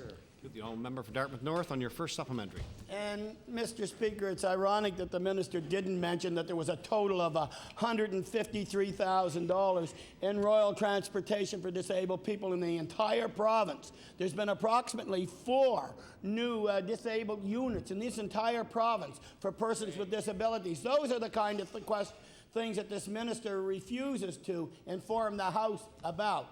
Mr. Speaker, people with disabilities who must rely on income assistance live in the world of constant setbacks and punitive measures. There are few programs to support them in efforts to gain independence and find employment. If they do work, necessary supports are quickly cut off, such as pharmacare and home care. My question to the Minister of Community Services is, when is his government going to invest and continuing support for disabled Nova Scotians so that they can live with dignity and independence? The Honourable Minister of Community Services. Thank you, Mr. Speaker. I thank the member opposite for allowing me to continue to point out some of the positive initiatives that have been undertaken by this government to help people with disabilities. The member made reference to alternate transportation services which are spread across rural Nova Scotia, and really that is not my department, but I am very proud that my colleague, the Minister of Service Nova Scotia Municipal Relations, made this a priority in his budget to increase the per capita funding for those wonderful organizations from $1.41 per capita to $1.60 per capita in this budget, and I hope the member continues to ask questions so that we can give other positive examples of this government's caring for people with disabilities. The honourable member for Dartmouth North on your final supplementary. I'd just like to remind the government that that $1.61 per capita was there before his government came into office. As a matter of fact, it was reduced by his government. So, Mr. Speaker, I want that minister to know that he is just meeting what happened some 6 years ago. Mr. Speaker, disabled persons who are forced to live on income assistance and are penalized if they have a saving account, if they get married, or if they even find a part-time work. There is an overall lack of programming and material supports to give people with disabilities the help they need to enter the workforce. My question to the minister is, why would his department rather see people with disabilities trapped in a cycle of dependence than put programs in place to help them secure meaningful employment? The Honourable Minister of Community Services. Well, thank you, Mr. Speaker. And Mr. Speaker, I guess that the honourable member and I will have to disagree on the premise of his question, because in actual fact, Mr. Speaker, this government has done a tremendous amount to try to empower people with disabilities.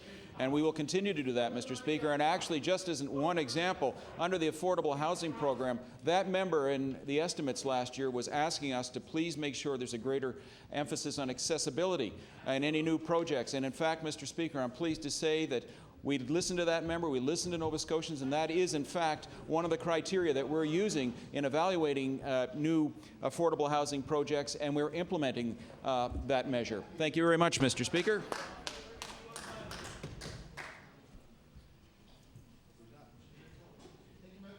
The Honourable Member for Glace Bay.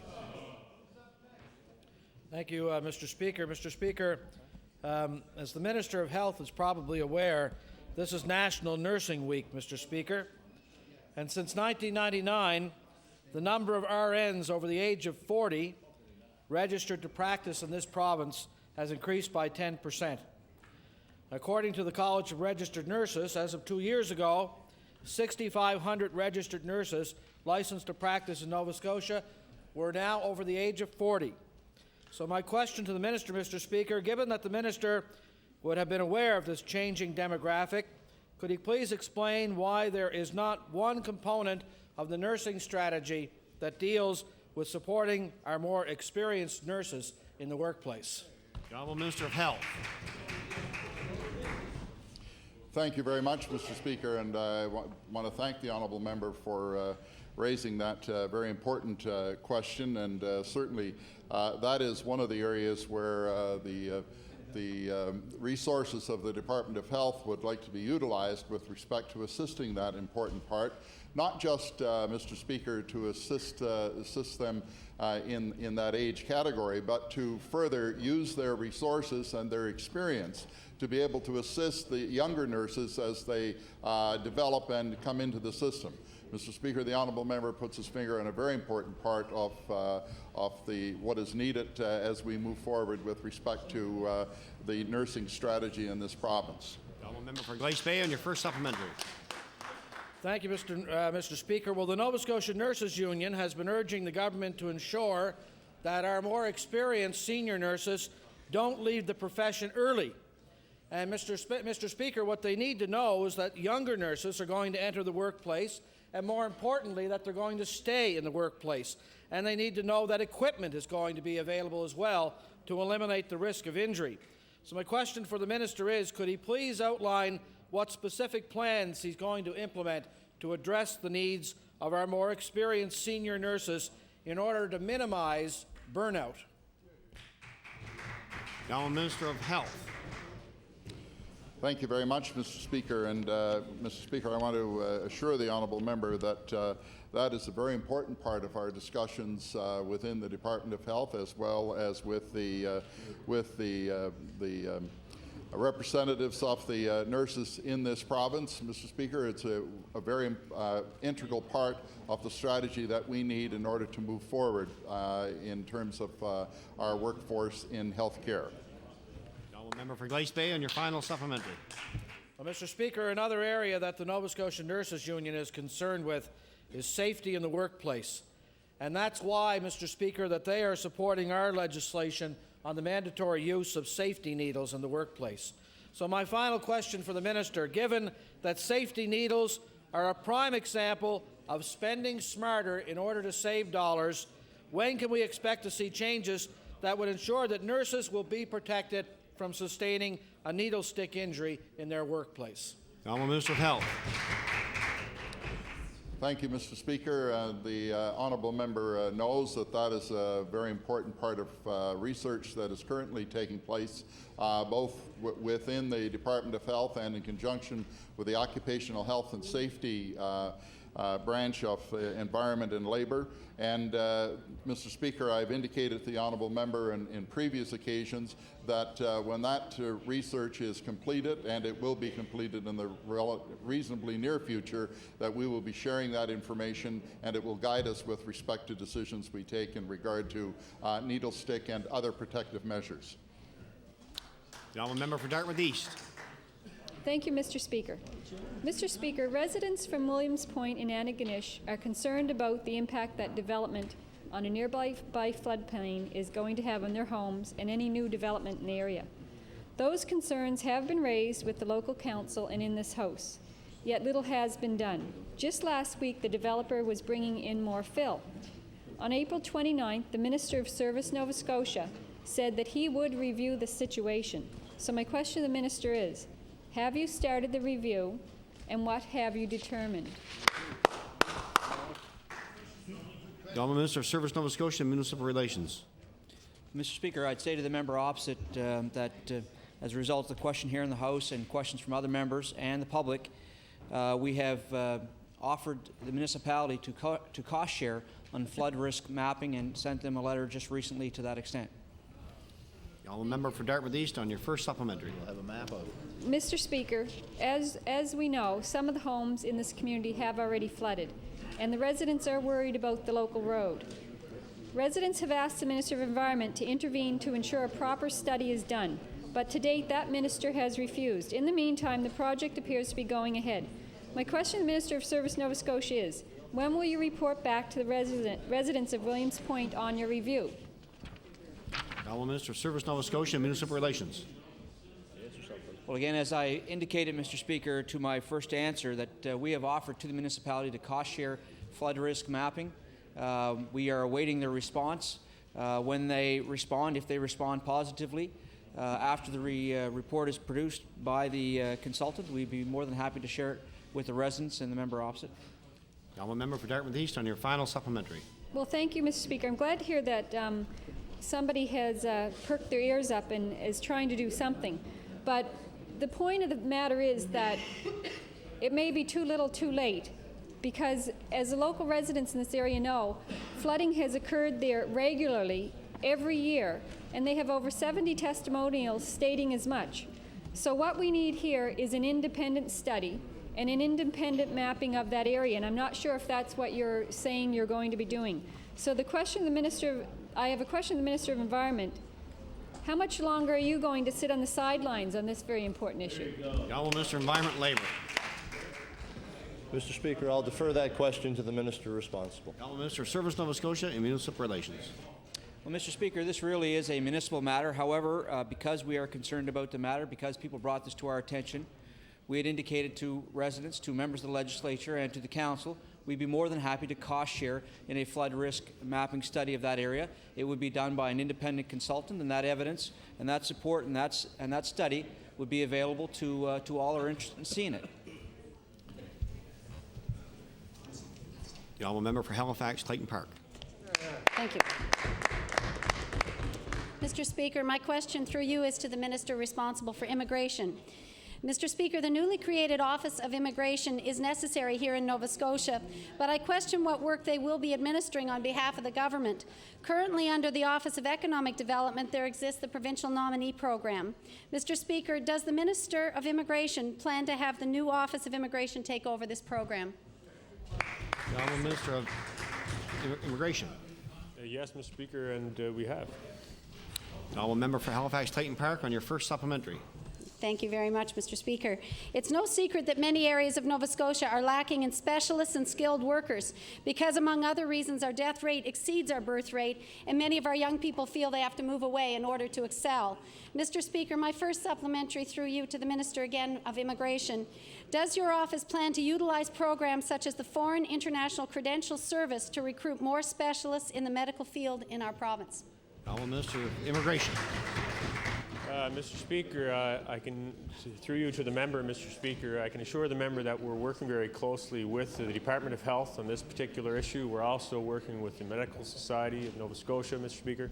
I believe that there'll be some good news in the next number of months with respect to this very issue for all Nova Scotians. The honourable member for Halifax Clayton Park on your final supplementary. Mr. Speaker, as recently as last week, a physician recruitment process through the accreditation process came to an end with permission not granted to a physician to practice in the Strait region. The process of accreditation, although intensive, is said to be far too long, taking months to verify and leaving potential specialists, doctors and professionals in the lurch, not to mention leaving communities and the recruitment committees out on a limb. Mr. Speaker, my final supplementary for the Minister responsible for immigration. What does your office plan to do to ensure this accreditation process is thorough, yet meets the needs of communities with time-sensitive issues? Minister of Immigration. Mr. Speaker, I thank the member for bringing this issue to the House because it is a very important issue. And Mr. Speaker, representing a rural part of Nova Scotia which deals with these challenges in our hospitals on a daily basis, Mr. Speaker, I can assure the member, Mr. Speaker, that again there's much discussion happening. We're moving forward in a direction which I believe will be beneficial to the medical community, to immigrants who are coming here who want to practice in our province, Mr. Speaker. And I can assure the member she'll be quite pleased with the plan which is coming forward in due course. The member Timberley Prospect, you have about 15 seconds. And you know, I say to that minister opposite, the statues are still there. You haven't moved them yet. What's the holdup? Order, please. Time allotted for question period has expired.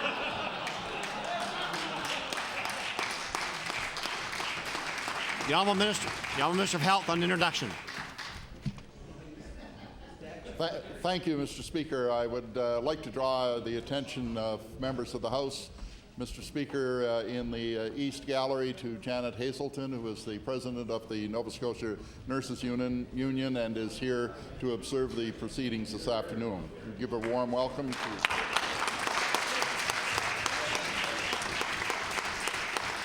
We welcome our special guest to the gallery today, the Honourable Member for Victoria Lakes, on a point of order. Into supply. Order, please. Speaking going into supply. Not yet. Order, please. That's the end of the question period. The Honourable Government House Leader on today's government business. Mr. Speaker, I move that you do now leave the chair and the House resolve in the committee of the whole House on supply. Thank you. The Honourable Member for Victoria Lakes. Thank you. Thank you, Mr. Speaker. Mr. Speaker, what I would like... Order, please.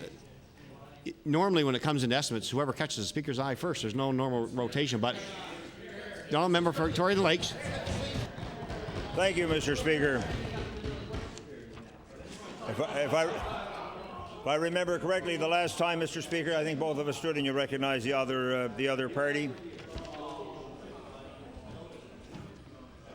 Mr. Speaker, I'd like to begin my remarks by prefacing the fact of the balanced budget, that if the $830 million does not come forward from the offshore royalties, that this government will have to borrow $1.2 billion. And Mr. Speaker, also I would like to remind Nova Scotians that the $3.1 billion deficit in the road capital construction is going to grow to 4.4 by the year 2011.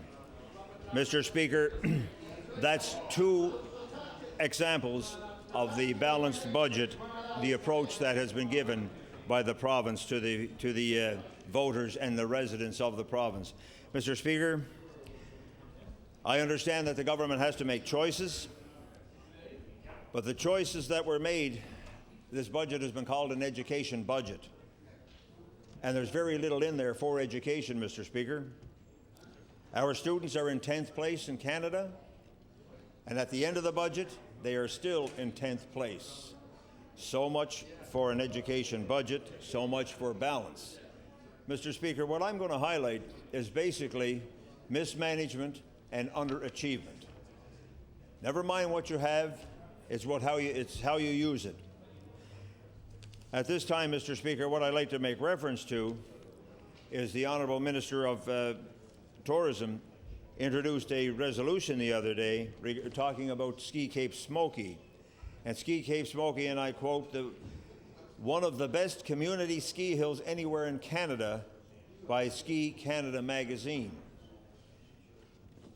And one of his whereases say that Ski Canada magazine having the most vertical drop in the province and a breathtaking view of the ocean, the best of any ski hill in Canada. Now, Mr. Speaker, I refer to that simply because This honourable minister who touts that ski hill was the minister who refused the funding to put into the outdoor rink. The local residents there created an outdoor rink the size of an official ice rink. The Cape Breton Screaming Eagles went down and practiced on that rink, Mr. Speaker. And if it wasn't for the municipality of the County of Victoria coming forward with $29,000, then that would not have gone forward. Mr. Speaker, I'll now refer to some of the items in the Cape Breton Post recently, as of Thursday, May the 5th, that stated that Offshore Technologies Conference in Houston, we're told that improved regulatory processes will streamline the exploration of natural gas and oil off Nova Scotia. Well, Mr. Speaker, one of the higher authorities, I would say, from Encana stated that it was too hard to do business in Nova Scotia. They were forced to do too many minute testing, which cost a lot of time and a lot of money, Mr. Speaker. The $55 million in penalties that were paid by these oil companies show to me that they have absolutely no intention of returning. And yet the department is going to hire 4 more people on. I don't know what they're going to do. That would be probably 4 more patronage jobs, Mr. Speaker, because those companies that were here have gone. Mr. Speaker, I'd like to get into some specifics. You heard it mentioned here today in question period about the cost of fuel, about rural gas stations closing. Well, I'd like to give you some rather shocking statistics, Mr. Speaker. My best friend and good buddy to anyone and everyone that he can help, Robert McClellan down in Bay St. Lawrence. Robert McClellan is a fisherman, and of course, given the rules and regulations of fishing and the costs that they incur with that, what is happening now, because of the lack of a decision by this balanced government and the balanced budget, they are paying $1.18 a litre for diesel fuel down in Bay St. Lawrence. Now, Mr. Speaker, that's from the Co-op Fisheries pumps down there. I fueled up at Danny Eller's service station on the way coming up in Waikagama. He informed me that his diesel in Waikagama is 95 cents a litre, and that was tremendously high for there. But he said his trucking friends that visit him on a continual basis when they're down here, they tell him that they fuel up in Ontario for 75 cents a litre. So 75 cents a litre for diesel in Ontario, 95 in Waikagama, and $1.18 down in Bay St. Lawrence. Danny also informed me of the fact that he had closed his service station about a week ago, and because of the 11 employees that he has, they convinced him to open it back up again and keep it open until at least after school closes. As Danny said, what he invested in 1980 was $300,000, and here this year his investment has grown to $1.3 million. Mr. Speaker,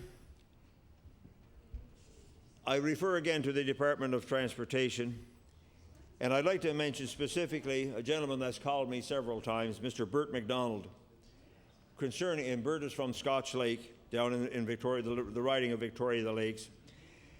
And Bert has informed me, along with other residents, about the McDonald Road in Scotch Lake, a road that's, well, it's a dirt road. It's in reasonably good shape, bed-wise and structure-wise, but it's subject to a tremendous amount of potholes. They were promised in the 1960s that that road would be on a priority list, or informed that it was. In 1980, they were informed absolutely that that road is on the priority list. They find out recently that now, because of the new classifications, that is a K-class road. That is the full responsibility of the province, and it will not be paved. I've given that to the Minister of Transportation just yesterday, and he has promised me to get back with a proper answer that whether it could or cannot, or when they can expect some pavement on that road, Mr. Speaker. So Bert McDonald is very disappointed, and it's a long time to wait. Like he said, he grew up on a dirt road, and he is now hoping that long before he passes away, the road will be paved. Mr. Speaker, I'd like to bring your attention also to the cost of volunteers, or not the cost, but the saving that volunteers bring to the province. In my riding alone, the expanded riding of Victoria the Lakes, I have 14 fire departments, 14 volunteer fire departments who, Mr. Speaker, the firefighters there, and I say firefighters because several of those departments now employ female fire persons in their to fight the fires, qualified personnel. And I respect and commend the ladies who have joined the fire departments to do that, Mr. Speaker. But I don't think anyone at any given time has ever taken the time to list down just exactly in the person hours, put a minimum wage on it for a person hour, which is a very low value when it comes to fighting fires, and just see exactly what the cost would be to the province if the province had to fund all those fire departments, just those 14 in Victoria, the Lakes alone. Mr. Speaker, I'll touch on another department in the assessment portion of it. I've had first-hand knowledge when I was with the Council and Warden of Victoria County with the Wreck Cove power generating station. And I've referred to that, Mr. Speaker, as a state-of-the-art facility, almost a Star Wars facility, simply because you drive up to this large blue door in the side of a mountain. When you enter there, you drive down 2,000 feet to the level of where all the equipment is stored. Water is brought in through a series of dams, ponds, and tunnels from as far as 32 miles away from Shetty Camp Lake. And the water is coming from Shetty Camp Lake, and it'll pick up water from North River, Indian Brook, and any little tributaries around there. Mr. Speaker, it then falls down through a tunnel and hits the turbine, generates the power, and then it flows out into the ocean. But, Mr. Speaker, something that was built in the 1970s at $170 million plus when it was built is now assessed at the minimal amount of $640,000. And I'm sure anybody here who could afford a $640,000 mortgage would rush out and buy the Wreck Cove Power Generating Station if that were for sale. Mr. Speaker, it's run by microwave switches. There's only one shift of workers there per day, 1 8-hour shift. The rest of the time, when the demand comes on the line, they flick a micro switch in Halifax, and the plant will start up, generate the power. When the demand dies down, they flick a switch and shut it back down again. Mr. Speaker, that is worth hundreds and hundreds of millions of dollars, yet it continues to be allowed to be under-assessed. Therefore, the Victoria Municipal Council are being underfunded in the assessed value of that, Mr. Speaker. And I equated that one time when I created a tour of the province with the people that were down there at the UNSM conference. It was held down in Ingonish, and I see they're going down to Badek. I had the Honourable Finance Minister accompany me at that time, and along with Mayor John Morgan from CBRM. And I stressed at that time that if I was thinking that Wreck Cove is under-assessed, it should follow through that maybe Pointe-Coney and Lingan generating stations would also be under-assessed, therefore the lack of funds. Mr. Speaker, I go back to the Department of Transportation and just focus on a very irritating point that has been ongoing now for almost 2 years. That's Jake brakes, Mr. Speaker, or engine brakes as they're properly called. And I must mention the name of Ambrose Lewis. Mr. Lewis is on the corner of the French Vale Road and Beachmont. Trucks come down the Beachmont Road from several gravel pits and turn right onto the short portion It's only 0.7 kilometers from the Beachmount Road down to the 125. And yet, Mr. Speaker, the cracking of jake brakes, the noise, all hours of the morning, afternoon, and all through the night, when there's work being done on the highways, they're hauling gravel Saturdays, Sundays, there's no end to it. And Mr. Speaker, the residents are sick and tired of it. I've gone to the Department of Transportation 3 times, special meetings on that. I have even gone so far as to tender or submit or give, whatever terminology you want to use, pictures that were taken of signs saying no engine brakes for the next 2 kilometers, no engine brakes in this area, that were taken from the sides of the road in British Columbia. Yet here we have a rule that says unless it's 50 kilometers is the speed limit, you cannot put the signs up. But Mr. Speaker, it's a 0.7 kilometer section, and it would do a tremendous amount for, I think, public opinion-wise for this province to lower the speed limit in that area to 70 kilometers, because it's not even a full kilometer to reach the Highway 125, and resolve this very, very aggravating situation. Mr. Speaker, when you mention people's names, when you talk about local situations, it's very aggravating and very heartbreaking to see a couple that traveled through the Highway 223 just this past week, as I mentioned earlier, and took the bottom oil pan off of the car. I look at the budget, the balanced budget, 640 more people are going to be added to the payroll this year. Mr. Speaker, I don't know if that's patronage jobs or what it is, but I think, or is it just 640 more going to get bonuses? Mr. Speaker, balance the budget, yes, but if you have to borrow to balance, I don't run my finances that way. Most people don't. And if you have to borrow money to balance your budget, then in all honesty, where is the balance? Mr. Speaker, I believe my time has basically have come to an end, and I want to thank the Honourable Speaker for allowing me to express my views. Thank you. I recognize the member for Cape Breton Centre. Thank you, Mr. Speaker. Better late than never, Mr. Speaker. Speaker, I want to talk about an issue that is extremely important in my community and some of the other adjacent communities, and that is the street-level access of the prescription painkiller OxyContin, Mr. Speaker. Mr. Speaker, this is a very serious problem. It's a problem that I've got to say, due to various levels of buy-in from the District Health Authority, from the policing agencies, and the Department of Health, that we have had a decrease of that street-level use of that drug.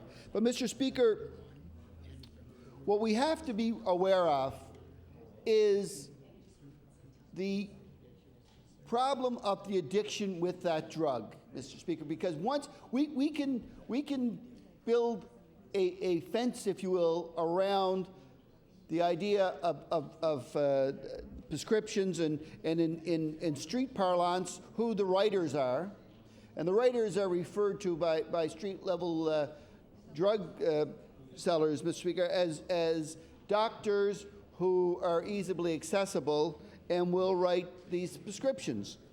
Now, Mr. Speaker, I think before I go too far down the road about the problem with street-level use of these narcotics, I think a little history is important to impart to the House about OxyContin, Mr. Speaker, because it was never, ever intended as a pain relief medication. And indeed, anybody in this chamber that is a doctor will realize that it is a palliative care drug, that it's a drug for those who are being helped on in their last moments, Mr. Speaker. It was never meant as a drug to relieve pain such as a chronic pain illness.